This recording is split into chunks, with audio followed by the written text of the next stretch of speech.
어제까지만 해도 몇 시간 전이라고 해도 그냥 멀쩡하게 있었던 사람이 갑자기 없어지는 것입니다. 그러니까 증발을 하듯이 없어지기 때문에 조하츠라고 하는 거죠. 그런 것들이 일본에서 많아요. 북한에 의해서 납치된 거 아닌가, 그런 이야기까지 있었어요. 그래서 한때는 이러한 사람들 중에 800명 정도는 북한에 의한 납치다, 이런 이야기까지 나온 적이 있었어요. 여러분 안녕하십니까? 세종대학교의 호사카 유지 교수입니다. 오늘도 신사임당에서 조정을 해주셔가지고 다시 여러분들에게 일본 쪽의 이야기를 할 수 있는 기회가 생겼습니다. 대단히 기쁘게 생각합니다. 오늘도 잘 부탁드리겠습니다. 감사합니다. 윤석열 대통령 탄핵에 대해 일본의 반응은 어떠한가요?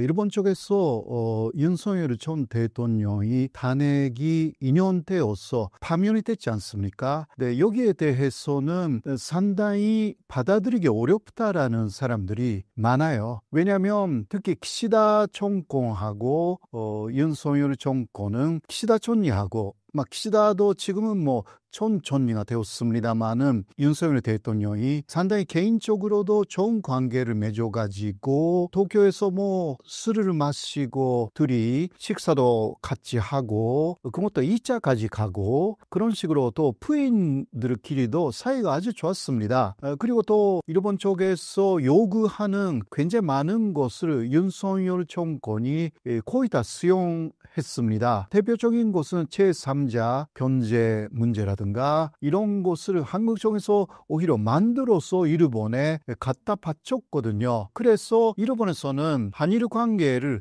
개선해준 대단히 우수한 대통령이 윤석열이다, 이러한 인식이 굉장히 퍼져 있었어요. 근데 사실 그 한국 내에서 윤석열의 지지율이 굉장히 낮았지 않습니까? 근데 이 부분에 대해서는 일본에서는 거의 몰라요. 그리고 내부 쪽에서 예를 들면 그 김건희 여사의 문제도 있다라든가 이런 것은 일본 쪽에서는 거의 보도가 되지 않았기 때문에 몰라요. 그래서 갑자기 그러나 12.3 그 내란 사태가 일어나고 윤석열이 구속돼가지고 그게 일본이 오히려 놀랐습니다. 일본 사람들이 왜 이렇게 됐냐. 그리고 일본 사람들은요, 계엄이라는 것을 경험한 적이 없어요. 1945년 이후 지금까지 거의 80년이 됐는데요. 한국은 그 사이에서 몇 번이나 계엄이 있었잖아요. 그러니까 계엄이라는 것의 중대성, 그리고 상당히 시민들이 희생된다 알고 있는데, 일본은 45년에 패전된 이후에 계엄이라는 게 한 번도 없습니다. 어떤 면에서는 병화적으로 현재까지 왔기 때문에 계엄이 뭔지 몰라요. 그래서 근대 아래에 모든 것이 통제된다라는 것도 몰라요, 일본 사람들이. 그래서 심각성을 이해할 수가 없는 거죠. 그게 민주주의를 파괴시킨다라는 인식 자체가 없어요. 그렇기 때문에 한국에 굉장히 좋았던 대통령이 많은 한국인에 의해서 파면당했다. 그거는 오히려 한국이 이상한 거 아니냐, 이러한 인식이 좀 있어요. 그래서 야후라는 일본에서 가장 사람들이 많이 보는 사이트가 있지 않습니까? 이 야후 사이트에서 그냥 보통 사람들이 들어가서 이번에 파면에 대해서 어떻게 생각하느냐라는 그러한 자묘식 여론조사를 했거든요. 그런데 최종적으로는 90%가 이해할 수가 없다, 이러한 결과가 나왔어요. 물론 이거는 형식적인 여론조사가 아니기 때문에 그냥 들어가서 하고 싶은 사람이 개석을 했기 때문에 어떤 면에서는 많이 좀 왜곡되어 있는 부분들이 있다고 해도 그래도 저도 놀랐어요. 90%나 일본 사람들이 윤석열이 바뀐다 혹은 탄핵당했다라는 부분을 이해할 수 없다라는 반응을 일단 그런 사이트에서도 보여줬기 때문에 이게 통해를 넘어서 가면 일본 사람들의 인식, 한국 내의 인식이 많이 다르구나. 말하자면 한국 안에서도 30% 정도는 그 윤석열 전 대통령을 열심히 지지하는 분들이 있었지 않습니까? 30% 혹은 현재는 20%대로 떨어졌다고 알고 있지만 그러한 한국에서는 25% 정도라고 하면 그곳은 일본에서는 70% 이상이 아닐까 그러한 상황. 네, 그러나 일본 안에서 오는 상황은 한국 안에서는 예를 들면 태극기 부대라고 흔히 말하는 극우적인 분들이 윤석열 지지를 조례했습니다. 일본에서는 그 부분이 조금 다르죠. 일본의 극우적 사람들은요 오히려 이렇게 이야기를 합니다. 극힘 같은 건전한 보수 세력을 재건해야 한다. 그러니까 특히 1.1 그 복동 사태가 있었잖아요. 한국에서. 이것을 보면서 일본에서는 이거 있을 수가 없다. 이런 식으로 일본의 극우라고 해도 이르단 민주주의 틀 안에서 해야 된다. 이게 좀 있어요. 그리고 또 하나는 가짜뉴스를 너무 윤석열 대통령이 믿었다라는 것을 일본 극우 쪽에서도 이야기를 해요. 이게 어떤 것이냐? 예를 들면 스카이데일리 아시잖아요. 스카이데일리가 한국의 선거관리위원회에 99명의 중국인 연수생들이 있었고 그 연수생이 다 스파이였다. 그래서 한국 안에 있는 주한 미군 쪽에서 그 사람들을 체포해가지고 오키나와에 있는 주1 미군에 보냈다라는 뉴스가 스카이데일리를 통해서 나왔습니다. 이게 지난해 12월이었던 것 같은데요. 중국 스파이들이 선거연수원에 들어가서 사실상 부정선거에 개입하고 있었다. 이러한 내용인데요. 이것은 현재의 윤석열 재판에서도 윤석열 쪽에 변호인들이 그러한 또 뉴스에 대해서 언급을 했어요. 그런데 일본에서는 일본의 오키나와 기지잖아요. 거기에 99명이 보내졌다고 하니까 그게 일본에서도 일본판으로 또 나왔거든요. 그래서 금방 몇 사람 기자라든가 다 오키나와의 미군 기지에 연락을 했습니다. 그런데 그런 것은 완전한 거짓말이다. 가짜뉴스다. 라는 것이 금방 이제 알려졌잖아요. 일본은 그것으로 끝났어요. 더 이상 그것을 말하는 사람도 한 사람도 없어요. 그런 한국은 계속 그 이야기를 지금도 해요. 이러한 부분에서 일본하고 한국의 윤석열 파면에 대해서 여러 가지 의견이 있고 일본 사람들도 안타깝게 생각하는 사람들은 많지만 그래도 손을 이제 그었다라고 할 수가 있습니다. 안타깝지만 부정선거를 주장한다라든가 복동 사태를 어느 정도 부추기었다라든가 이러한 부분을 일본 사람들은 따라갈 수는 없습니다. 그런 부분이 한국하고 일본의 굉장한 차이라고 할 수 있지 않을까 그렇게 생각합니다. 한국과 일본의 관계는 최근 정치적 사건들로 인해 어떤 변화를 겪었다고 보시나요? 아무래도 일본 쪽에서는 특히 한국도 마찬가지지만 한미일 건조라는 것이 굉장히 진행되고 있었어요. 강화되고 있었잖아요. 특히 바이든 정권 때는 2023년에 캠프 데이비드 합의라는 것을 통해서 이 지역에서 굉장한 긴급 상황이 일어날 경우는 3국은 협의를 한다라고 해서 사실상의 한미일 군사동맹 주범이다. 그러한 이야기도 있었습니다. 네, 그러나 이게 그러한 부분이 많이 바뀌었다라고 할 수가 있습니다. 물론 앞으로는 조금 걱정스러운 부분들도 있습니다만은 트럼프 대통령은 그런 부분에 대해서는 별로 관심이 없습니다. 사실 바이든 정권 하에서 움직이고 있었던 한미일 군사안보협력 이라는 부분에서 그러니까 한일 관계는 좋아진다라는 부분들이 있었어요. 네, 이런 부분들이 많이 바뀌었습니다. 현재는 일본도 이시바 정권의 움직임이 수상한 부분이 없지 않아 있습니다만은 그러나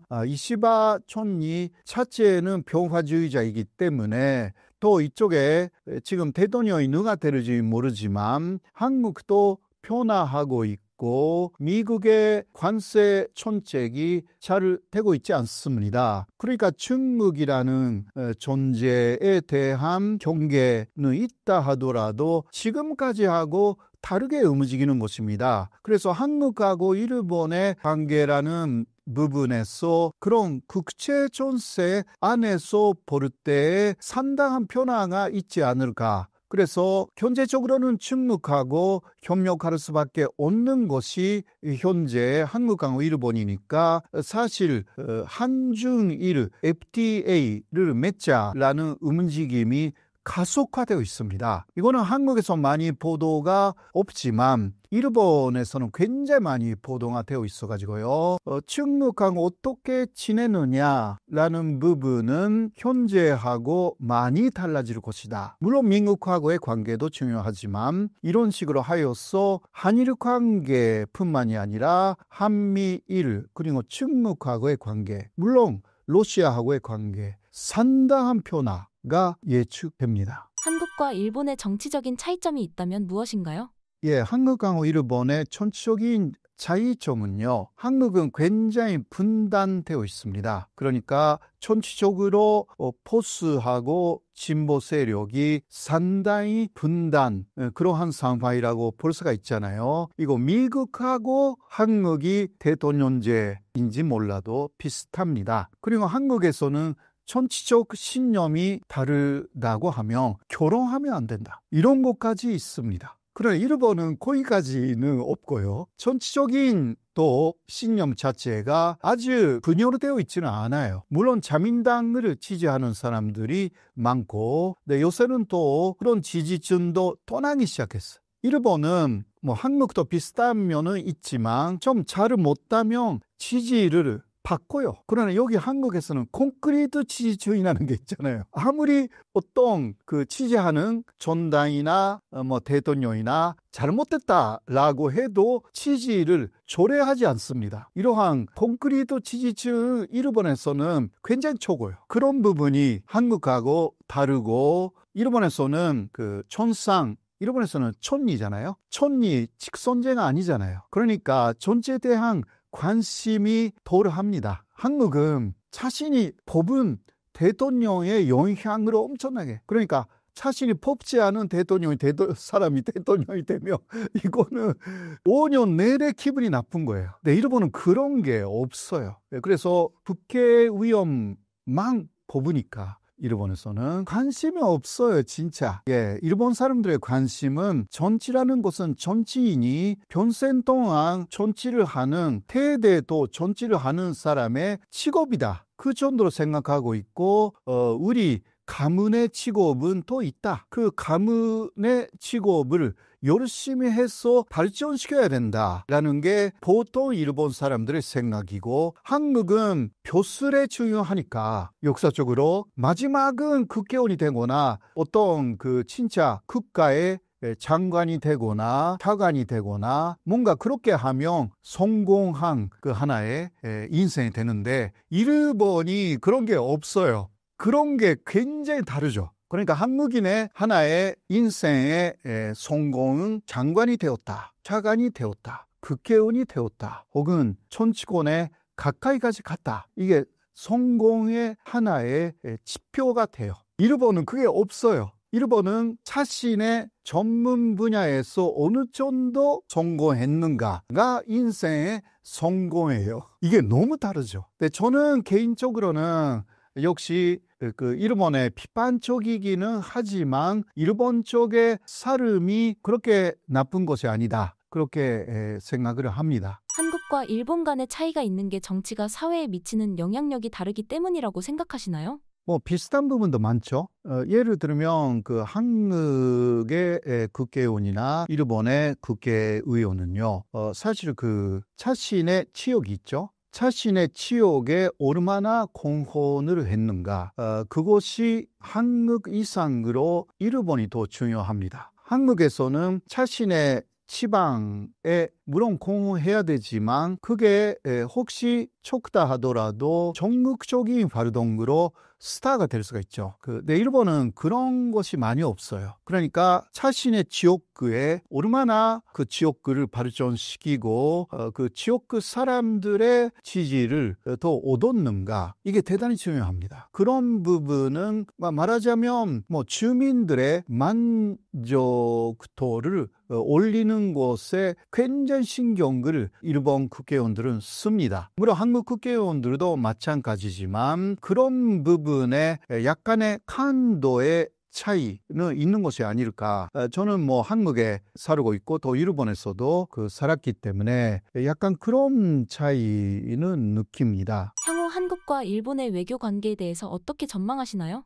예, 한국하고 일본이 아무래도 중국까지 포함시켜서 협력 관계를 맺어갈 것으로 생각됩니다. 지금 정권이 일본의 이시바 정권이 그런 정권이고요. 이시바 정권은 친중 정권입니다. 이시바 총리 자체가 중국을 굉장히 선호하는 사람이고 아래에 있는 사람들도 그러한 사람들이 꽤 많습니다. 그런 면에서는 친중 정권, 특히 트럼프 대통령이 관세 정책이나 여러 정책으로 몰로주의로 가려고 하는 부분들이 보이니까, 그러니까 미국 우선주의죠. 그래서 미국을 위지할 수가 없는 상황이 올 수도 있기 때문에 그 경우는 한국하고 일본이 협력을 아무래도 할 수밖에 없게 되는 것입니다. 그렇게 하여서 그 다음 경제적으로는 오히려 미국이 지금 자유무역을 방해하고 있기 때문에 중국하고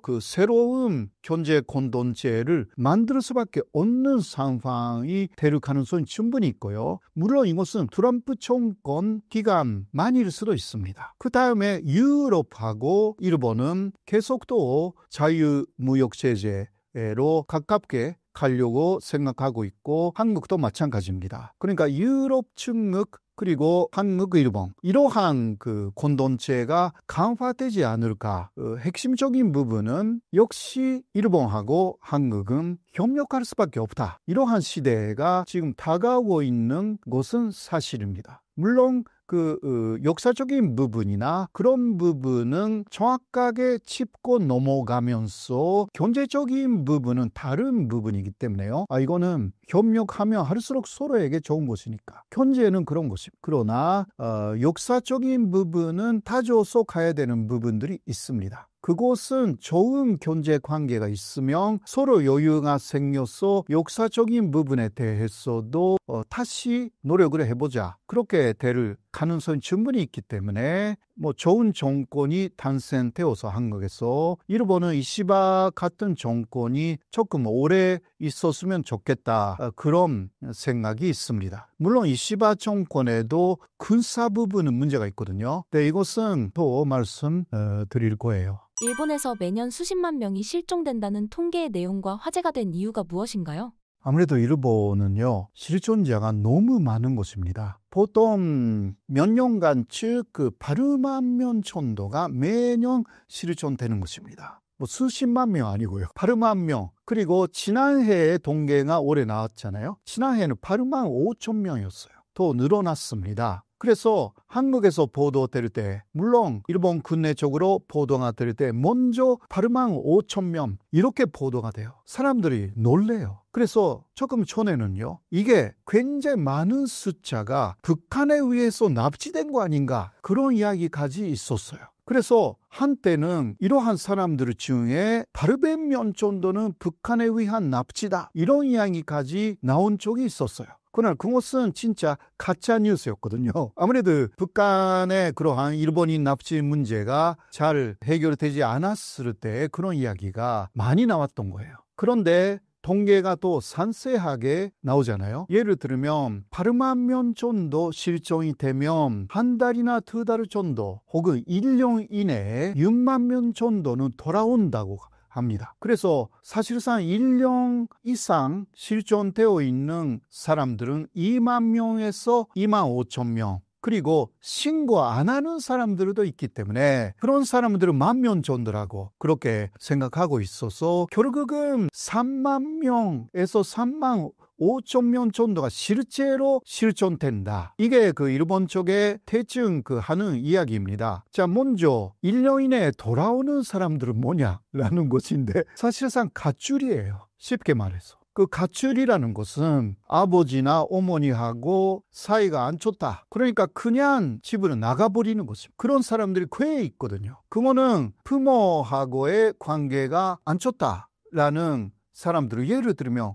청소년도 꽤 있어가지고 예를 들면 13살, 14살의 아이들이 특히 지방의 아이들이 가출해가지고 도쿄에 가서 신주쿠에 모인다. 이게 도요코 키즈이거든요. 그런 애들은 다 가출이에요. 학교를 그냥 다니지 않고 학교 가는 것도 싫고 부모의 찬소리 듣는 것도 싫고 자신에게 뭔가 재능이 있는 것도 아니고 다 싫고 그냥 나가버리는 거예요. 그렇지 않아도 성인이 되어도요.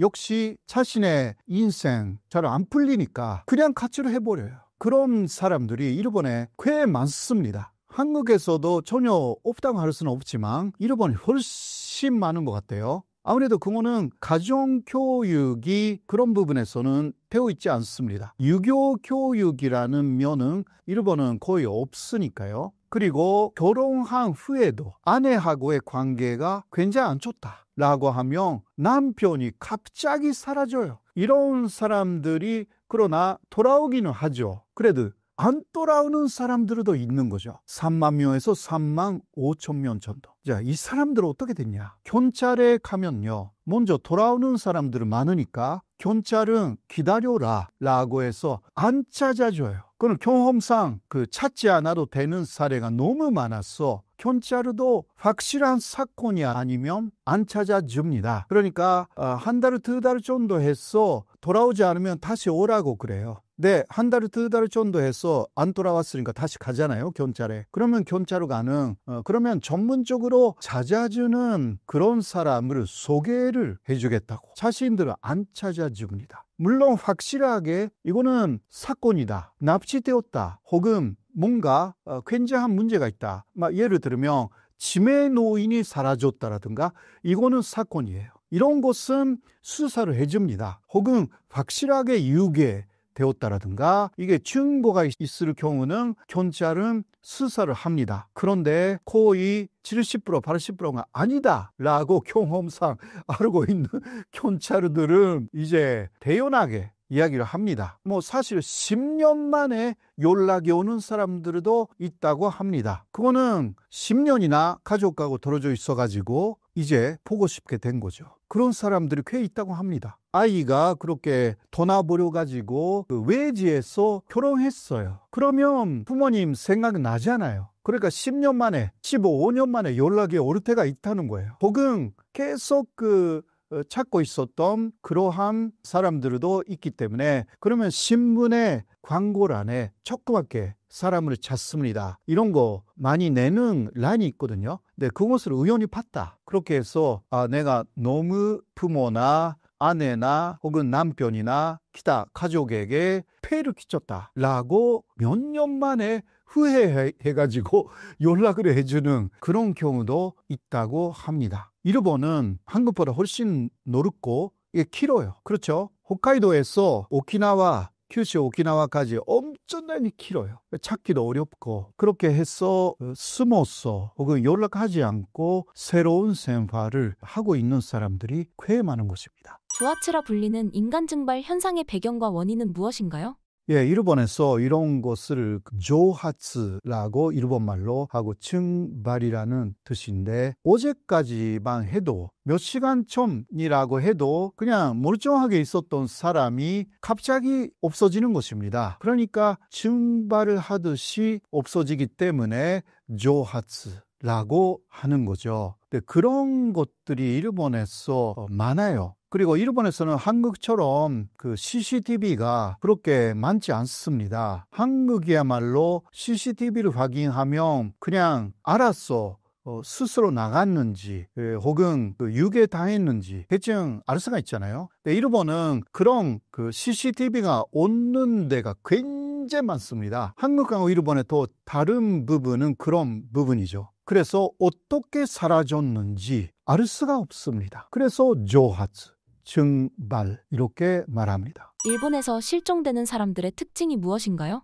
1년 이상 집을 나감, 증발, 조하츠 한 사람들의 특징이라고 하면 그거는 여러 가지 사유가 있지만 일정한 직업이 없거나 그리고 가정 안에서의 불화 이게 있는 거죠. 가정 안에서 사이가 아주 안 좋다. 그리고 친구 관계라든가 이러한 것도 활발하지 않다라는 것들이 좀 있습니다.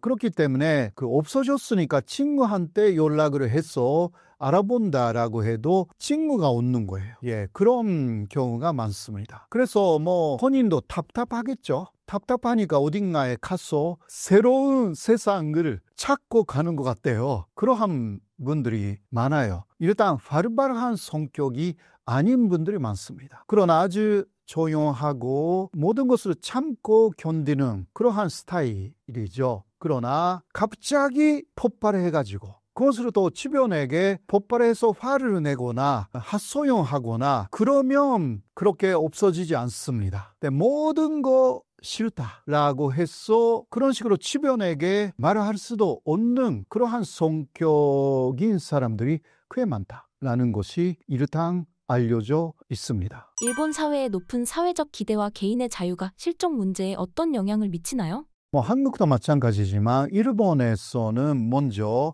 가정이 예를 들면 아이들에게 여러 가지 기대, 희망 그런 것을 갖고 있는 경우가 대부분이죠. 그 부모가 아이들에게 어떤 기대를 그렇게 갖고 있습니다. 그것은요, 말하지 않아도 예를 들면 학교에서 1등이 돼야 된다. 이거는 한국이 더 많아요. 그러나 일본은 그 말을 하지 않아도 오히려 아이들이나 그러한 가정 안에 있는 그 성원 자체가 뭔가 무언의 기대에 보답해줘야 되겠다라는 마음은 항상 갖고 있는 경우가 많습니다. 그게 압박이 돼가지고 못할 경우 그리고 거기에 여러 가지 사이가 안 좋다라든가 그러한 요인이 겹쳐질 때에 이게 인내 한계에 오는 것 같아요. 물론 성격적인 문제도 없지 않아 있지만 그러나 성격적인 문제 플러스 그러한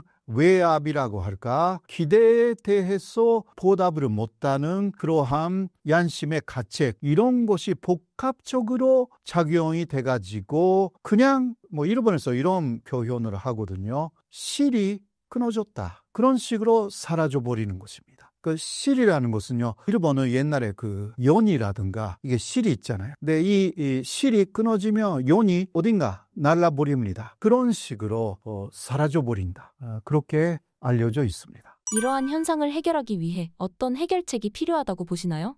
여러 가지 증발의 요인이 있는데요. 그 요인에 대해서 상세하게 연구한 부분은 일본에서는 아직은 좀 부족하다라고 할 수가 있습니다. 왜냐하면 그거는 개인적인 성격의 문제라든가 개인적인 가족의 문제라든가 이게 요인이 굉장히 다양해서 이것은 연구를 해도 어떻게 결론이 나오지 않는다라는 부분들이 있어서 조금 덜 연구가 된 부분입니다. 그래서 앞으로 일본에서는 이 문제에 대해서는 좀 전문적인 연구가 필요하지 않을까. 거기에 대한 대책이라든가 없는 거 아니거든요. 그러나 지금까지 대책은 정말 호소를 해요. 그러니까 그냥 경찰에 가는 것밖에 없어요. 혹은 돌아오는 예를 들면 아이이면 정신과에 데려가거나 보통 사람들 알고 있는 그러한 대책밖에 사실상 없어요.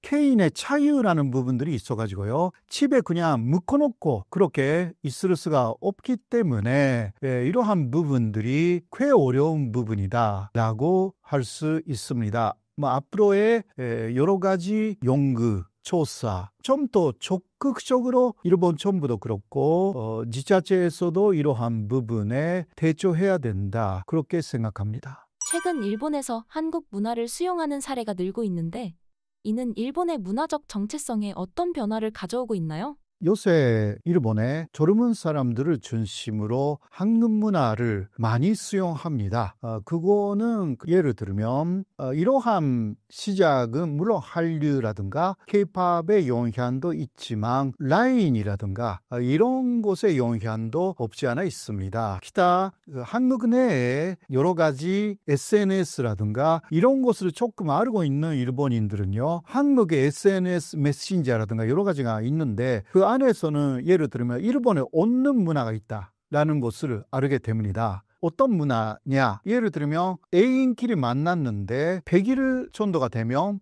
40일째도 그렇고 어떤 이벤트를 하잖아요. 이게 그 한국에서 일본에 많이 넘어갔습니다. 일본에서 그런 게 없어요. 그냥 생일이라든가 그때 축하해준다, 바렌타인데이라든가 이 정도 세계적인 그 보편적인 것은 있지만 만나서 40일째를 축하한다라든가 100일째를 축하한다라든가 이것은 한국에서 들어갔어요. 굉장히 일본 안에서 지금은 많이 일반화가 되었어요. 이런 식으로 한국 문화가 알게 모르게 많이 들어간 것입니다. 그리고 귀요미 댄스라든가 이게 예를 들면 이런 식으로 하는 여러 가지 이런 식으로 하는 거 있잖아요. 이게 다 한국에서 들어갔어요. 이게 한국의 드라마라든가 혹은 여러 가지 인터넷에서 나오는 것을 보면 아주 귀여운 것들이 많대요. 그것을 일본의 젊은 세대는 금방 흉내를 내요. 그리고 또 하나는 역시 이것은 K-팝의 엄청난 영향력이에요. 특히 일본에서 모아 정도부터 엄청난 그 퍼포먼스를 흉내내는 사람들이 많이 나타나기 시작한 거예요. 브레이크 댄스를 그런 식으로 마이클 잭슨처럼 할 수 있는 사람은 일본에 없었거든요. 근데 모아가 그것을 엄청나게 잘했잖아요. 근데 그거 흉내내기 시작해요, 일본인들이. 그 다음에 여러 아티스트들이 일본에 먼저 가기 전에 한국 안에서 특히 소녀시대가 나왔을 때 엄청났어요. 소녀시대가 일본에 가기 전에요, 유튜브로 볼 수 있잖아요. 그렇게 해서 일본 안에 소녀시대의 노래를 그냥 흉내내는 그룹들이 많이 생깁니다. 이거는 유튜브 위력이 대단한 것이었어요. 그런데 재밌는 것은요, 그 성우원들을 모집한다라는 그런 게 많이 나오는 거예요, 일본의 SNS상에. 그러니까 지금 소녀시대에 여러 가지 댄스를 서로 연습하고 있는데 지금 7명밖에 없다, 나머지 2사람 정도 필요하다 라고 해서 모집을 또 해요. 그렇게 해서 전혀 모르는 사람들이 만나서 사이좋게 그것을 연습을 해요. 그래서 이게 일본에서 너무너무 놀랐어요. 소녀시대가 일본에 아마 2011년이나 12년 정도에 일본에 처음으로 가서 아주 작은 2,000명 정도의 쇼케이스 공연을 했습니다. 2,000명 올까 말까 어른들은 생각했거든요. 그런데 2만 명 이상 보러 왔습니다. 그것도 거기에 모인 아이들은요, 특히 여자아이들이 많았는데 소녀시대에 춤을 추면서 모였어요. 그것을 보고 어른들이 너무너무 놀래가지고 K-팝의 위력을 확인한 거죠. 그렇게 하여서 그것이 한국 화장품이라든가 그런 식으로 발전이 돼가지고 일단 한국에서 뭔가 나오면 새로운 유행이 됐어요. 조금 나이가 많은 일본인들도 한국인들도 이해를 못해요. 세대가 다르니까. 조금 위의 세대는 아직도 일본이 위에 있고 한국은 따라간다. 그런데 젊은 세대는 반대가 됐어요. 진짜 한국이 먼저 가고 일본의 젊은 세대는 따라가는 것입니다. 이게 너무너무 다른 그러한 세대 인식 차이입니다. 그런 식으로 하여서 일본 젊은이들의 한국에 대한 그 인식은 아주 좋습니다. 그리고 그 아이들이 알고 있는 일본이라는 사회는 그 아이들이 태어났을 때, 그러니까 그 10년대 이후 일본은 이미 선진국에서 떨어지기 시작하고 있었습니다. 그래서 선진국이었던 일본을 본 적이 없는 세대가 지금 늘어나고 있는 게 일본입니다. 그러나 한국은 오히려 지금 선진국에 침입했다, 이러한 상황이잖아요. 물론 이게 언제까지 계속 이어지는가라는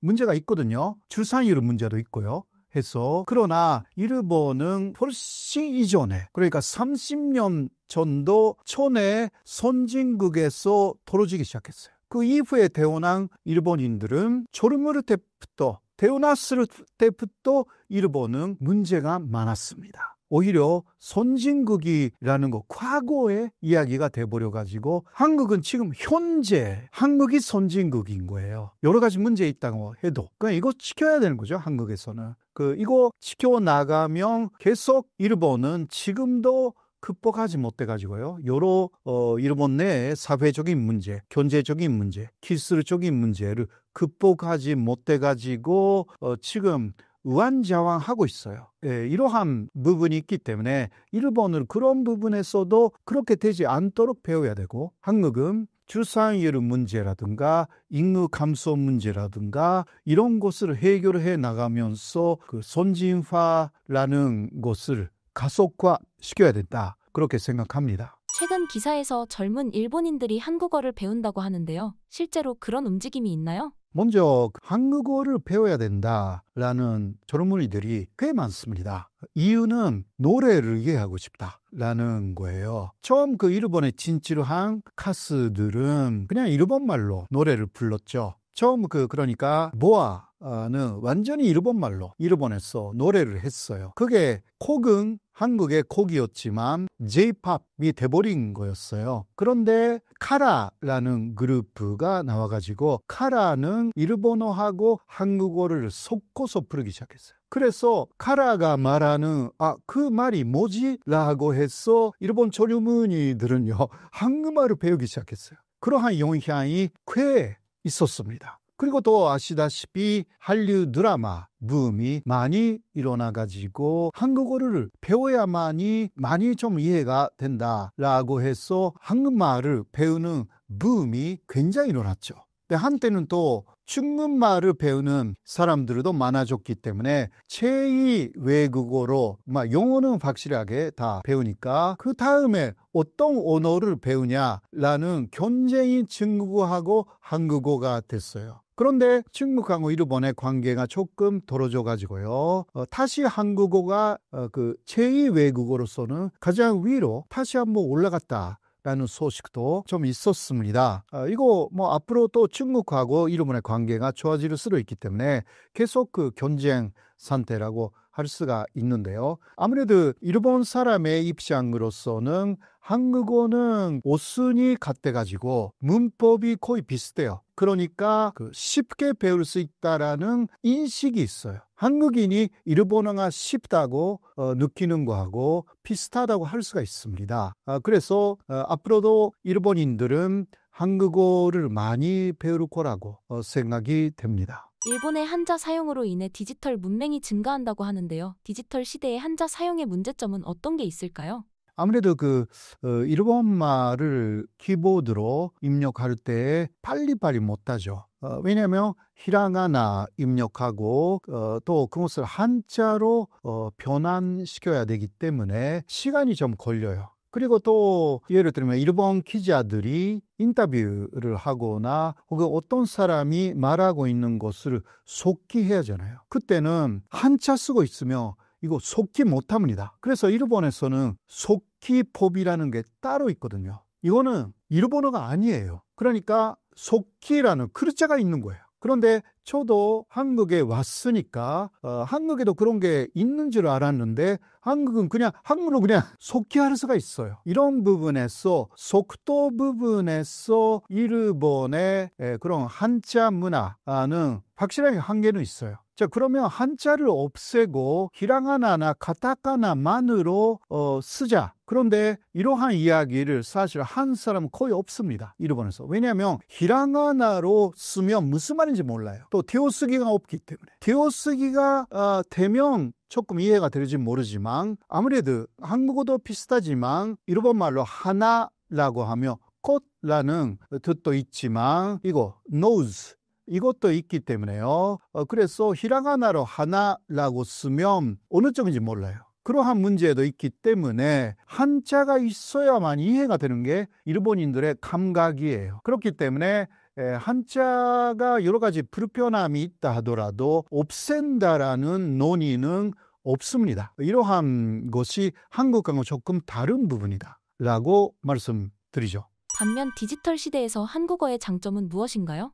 아무래도 한국어의 장점은 먼저 제가 그 한국에 와서 37년인데요. 인터넷으로 워드 프로세서로 입력할 때 저는 일본어도 할 수 있고 한국어도 할 수 있잖아요. 예를 들면 어떤 위례를 받을 때 어느 쪽으로 써도 됩니다 라고 하세요. 그럴 경우도 많습니다. 그런데 저는 한국말로 써요. 왜? 빨라요. 빨리 쓸 수가 있는 거예요. 사실 일본어로 쓰면 아무래도 좀 귀찮아요. 쓸 수는 있지만 역시 이것은 시간이 절약된다라는 부분은 한국 입력의 굉장히 장점이라고 할 수가 있습니다. 시간을 절약하고 지금 세계가 아주 굉장히 빨리빨리 돌아가고 있지 않습니까? 그러니까 너무 늦게 문서라든가 이런 것을 만드는 것도 어려운 세상이 되었어요. 그런 면에서는 일본의 장점도 확실하게 있지만 그러나 한국어의 장점은 먼저 일단 일처리가 빠르다라는 부분이 굉장한 장점이다. 그렇게 말씀드리죠. 최근 일본이 한반도 유사시 개입 가능성을 시사했는데 어떤 내용인가요? 지난 3월 30일이었습니다. 일본의 그 미국의 헨세스라는 지금 급반장관이 방문을 했습니다. 그때 그 일본의 나카타니 겐라는 현재 방위상이죠. 만나서 이야기를 했습니다. 이야기 속에 나카타니 방위상, 한국에서 말하면 급반장관이거든요. 이 사람이 이렇게 이야기를 했습니다. 일본을 중심으로 하는 이 지역, 또 구체적으로 말하면 일본, 한국, 필리핀, 그리고 톤충묵해, 그리고 남충묵해, 톤충묵해 중심은 대만으로 일단 보는 거예요. 이 지역을 하나의 시어터로 생각하고 있다. 일본이 이 시어터라는 개념을 발전시킬 것이다. 이렇게 이야기를 했어요. 자, 시어터가 뭐냐? 보통 시어터라고 하면 극장이라든가 그런 뜻인데 이거 방위 개념으로는요. 같은 전쟁 지역이라는 뜻입니다. 전역이라고 하지만 알기 쉽게 전쟁 지역 그렇게 생각하시면 돼요. 그러니까 원 시어터 개념을 이야기를 했대요. 그것을 들은 미국의 헥세스 급반장관이 굉장히 환영했다라는 이야기고 그리고 또 이어서 이시바 촌리하고도 헥세스 장관이 회담을 가졌는데 그 자리에서도 이 원 시어터 개념이 또 언급이 되었다고 합니다. 그래서 이시바 정권은 경제적으로 중국하고도 한중 일의 경제 공동체 FTA 문제를 가속화시킬 생각이 있고 또 중국을 대단히 중요한 나라로 생각하고 있다라는 부분은 있지만 지금 원 시어터 개념은요. 이거는 그 바이든 정권에서 이어온 개념입니다. 그 원 시어터의 대상이 중국이기 때문에 문제가 되는 거죠.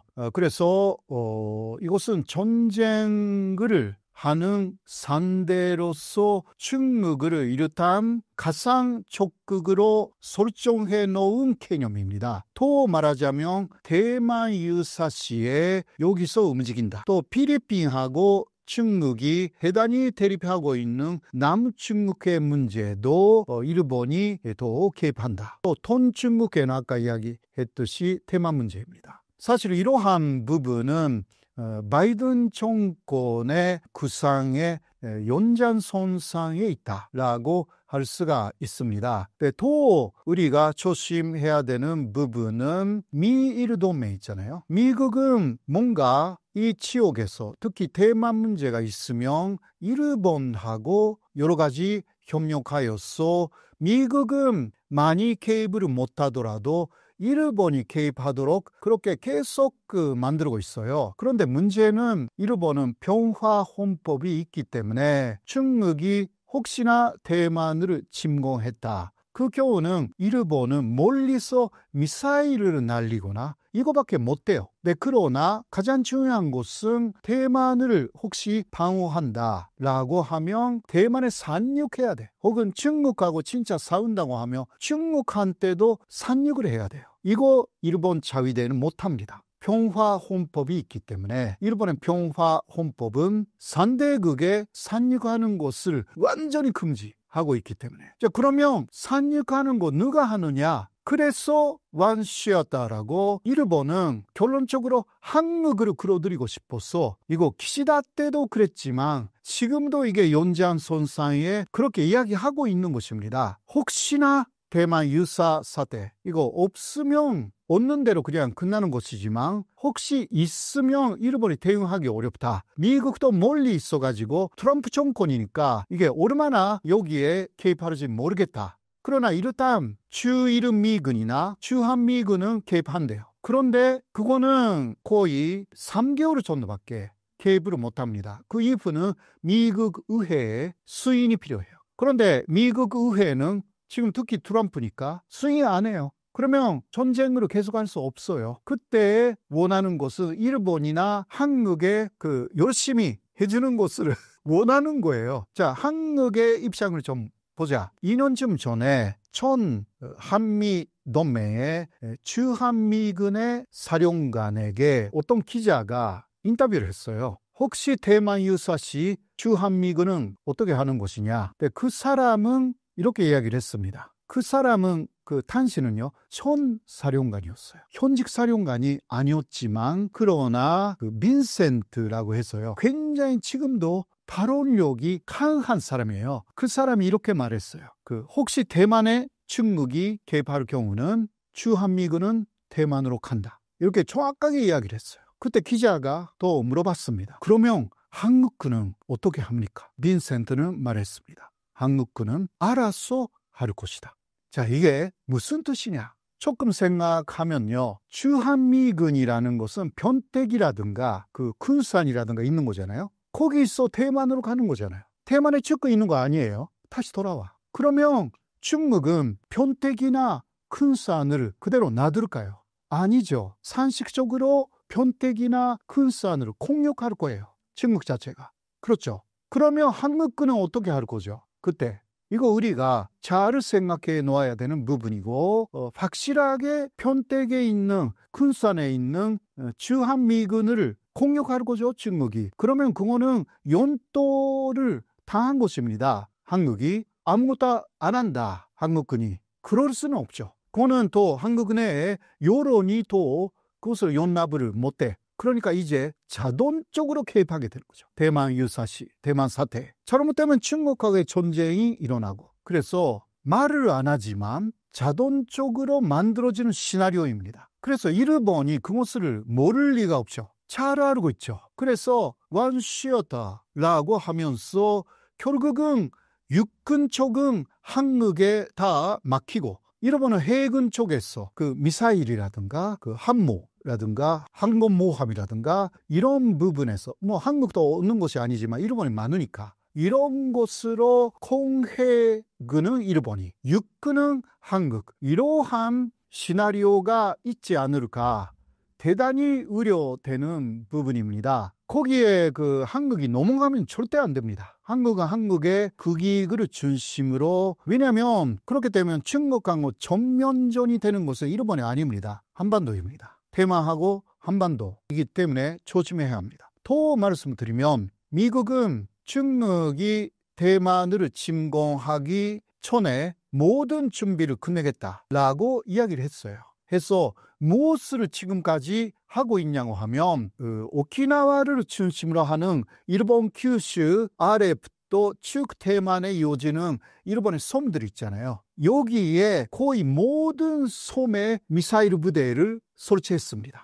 여기에 대해서 주일 미군 사령관이 이렇게 말했어요. 2년 전에 영국 파이낸셜 타임스하고의 인터뷰에서 말했습니다. 미국은 우크라이나에도 전쟁이 일어나면 버틸 수 있게 모든 준비를 했다. 그러니까 러시아가 침공해 올 수가 있다. 그 가정하에 했다는 거예요. 그러니까 우크라이나는 지금까지 버틸 수가 있다. 그러한 준비를 일본 주변의 지역에 지금 계속하고 있다. 그거는 중국의 대만 침공에 대해서 말하고 있는 것입니다. 거기에 대해서 한국이 다 포함되어 있습니다. 이러한 직접적인 표현이 이번에 나카타니 일본 방위상의 원시였다 개념입니다. 그리고 일본은 여기에 대해서는 이미 준비를 거의 끝냈습니다. 지난해 말까지 일본의 자위대가 사실 3개 있거든요. 육상 자위대, 해산 자위대, 항공 자위대. 이곳의 사령부가 따로따로였는데 이것을 완벽하게 통합했습니다. 통합사령부를 만들었어요. 근데 그 다음은 주일 미군 사령부하고 완전히 통합한다고 합니다. 이것은 무엇을 의미하는가? 네, 그 다음은 한국에 있는 주한미군 사령부하고 또 통합한대요. 네, 이거는 바이든 정권 때의 구상이었거든요. 네, 이 구상이 트럼프 정권이 돼가지고 그대로인지는 아직은 확인이 되지 않고 있지만 그런 식으로 알아서 만들어 나가는 것을 트럼프 대통령이 싫어할까? 좋아할 거예요. 그러니까 이것은 일단 진행될 것이라고 생각하지 않으면 안 된다. 그리고 나카타니 일본의 방위상이 왜 그런 이야기를 노골적으로 했는가라는 것을 생각할 때 일본도 미국의 관세 정책에 대해서 이것은 군사적인 부분에서 방위비 인상이라든가 이런 것으로 관세를 내리려고 하고 있거든요. 그 일환으로 그렇게 우리는 이 지역에서 미국을 위해서 중국의 위협에 대해서 일본이 공헌을 할 것이다 라는 것을 보여준 것이라고 저는 생각하고 있습니다. 일본의 그러한 전략에 말려 들어가면 안 됩니다. 한국은 한국의 국익을 중심으로 가야만이 한반도의 희생을 피할 수가 있는 것입니다. 가장 중국에 가까운 게 한국이라는 것을 잊어서는 안 됩니다. 일본은 피해가 거의 없어요. 피해의 중심은 한반도입니다. 자, 이러한 부분을 새로운 대통령 알고 있을 거라고 생각합니다. 현재까지 윤석열 정권에서는 오히려 그런 방향으로 돌진하고 있었거든요. 이것은 막아야 합니다. 이러한 내용으로 말씀드릴 수 있어요. 이에 대해 한국 정부가 어떻게 대응해야 한다고 보시나요? 한국 정부의 강력한 메시지가 필요해요. 한반도는 평화이어야 한다. 그래야만이 제3차 세계대전도 막을 수가 있다. 이 한반도에서 전쟁이 일어나면 그것은 제3차 세계대전으로 발전될 우려가 있기 때문에 평화를 만들어 나가는 것을 통해서 미국하고 중국, 러시아, 북한, 남한 이러한 부분에 굉장한 갈등 그것을 해소시켜야 한다. 거기에 대해서 한국은 많은 외교 노력을 하겠다라는 식으로 물론 한국의 방위에 대해서는 열심히 하지만 그렇다고 한국을 지키는 것은 침략하기 위해서가 아니라 한국을 지키기 위해서만 하는 것이지 북한을 선제 공격하거나 이러한 기미를 보이면 안 되는 것입니다. 지금까지 윤석열 정권이 그러한 오해를 많이 샀습니다. 오해를 사도 안 됩니다. 그러나 상대가 한국을 공격하면 오히려 큰일이 나겠구나 라고 느낄 수 있는 그러한 군사력은 갖고 있어야죠. 일단 방향성이 대단히 중요합니다. 그 평화다. 한반도의 평화 그리고 이 지역의 평화인 것입니다. 그것을 위해서 노력을 하는 정권이 아니면 절대 안 됩니다. 다시 국민들이 연락하지 않을 것입니다. 마지막으로 신사임당 구독자분들께 한 말씀 부탁드립니다. 예, 오늘도 이렇게 신사임당에서 저를 초청해 주셔가지고 여러 가지 말씀을 드릴 수 있어서 저로 대단히 행복하게 느낍니다. 앞으로도 좋은 말씀을 더 드리도록 노력하겠습니다. 감사합니다.